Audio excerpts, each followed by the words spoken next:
নমস্কার, দক্ষিণ ফ্যামিলির আরেকটা ব্লগে সবারই স্বাগত জানাই। আমি আজকে তোমরা সবার সাথে একটা চিংড়ি মাছের রেসিপি শেয়ার করি। তো যেটা লিখে প্রথমে আমার লাগবো লাল শস্য আর সাদা শস্য দুইটাই, বা যে কোনো একটা হইলেও হইব, তোমরা কাছে যেটা থাকে এটা হইলেও হইব। তো আমি দুইটা লইছি, লাল আর সাদা দুইটা মিলাইয়া। আর এটার মধ্যে একটু কাজু আর একটু কাঁচা তেল লবণ দিয়ে এটা একটু পেস্ট করে লইম সবার প্রথমে যেটা। তারপর হলো চিংড়ি মাছ তো লাগবে চিংড়ি মাছের রেসিপি যেহেতু।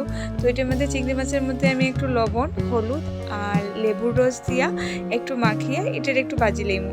ভাজাটা এত বেশি ভাজতাম না, মানে একটু 1 মিনিট বা 2 মিনিট ভাজিয়ে, মানে হালকা ভাজা আর কি, তারপর উঠাই লইমু।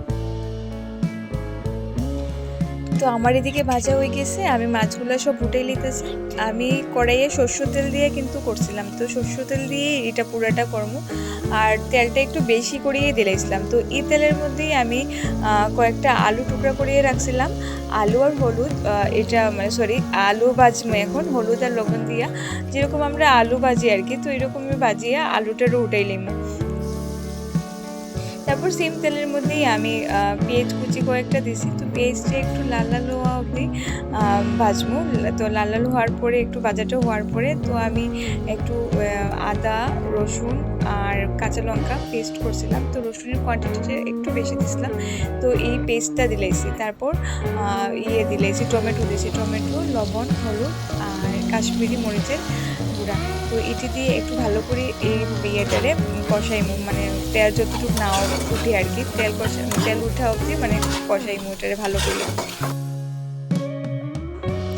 কষানো হয়ে গেছে। তো এখন আমি যে পেস্টটা করছিলাম শস্য আর কাজুর যেটা, তো এই পেস্টটা দিলাম আন্দাজ অনুযায়ী, যার যেরকম লাগে আর কি, যে যেরকম গ্রেভি পছন্দ করো। তো আমি দিলাম প্রায় 3 চামচের মতো দিয়ে এটারও একটু ভালো করে কষাইয়া তারপর এটার মধ্যে ঝোল দিলাম। তো এটা বেশি ঝোল হইতো না, এটা একটু মাখা মাখা হইব, তো আমি কম ঝোলই দিছি। তো ঝোলটা একটু সিদ্ধ হওয়ার পরে আলু যেটা বাজিয়ে রাখছিলাম আলুটাও দিলাইছি। তো আলুটাও একটু 5 মিনিটের মধ্যে সিদ্ধ হওয়ার পরে যে মাছটা বাজিয়ে রাখছিলাম চিংড়ি মাছটাও দিলাইছি। তো হয়ে গেছে আমার চিংড়ি মাছের এই রেসিপিটা। খাইতেও খুব হেভি হয়েছে, তোমরাও করে ট্রাই করতে পারো।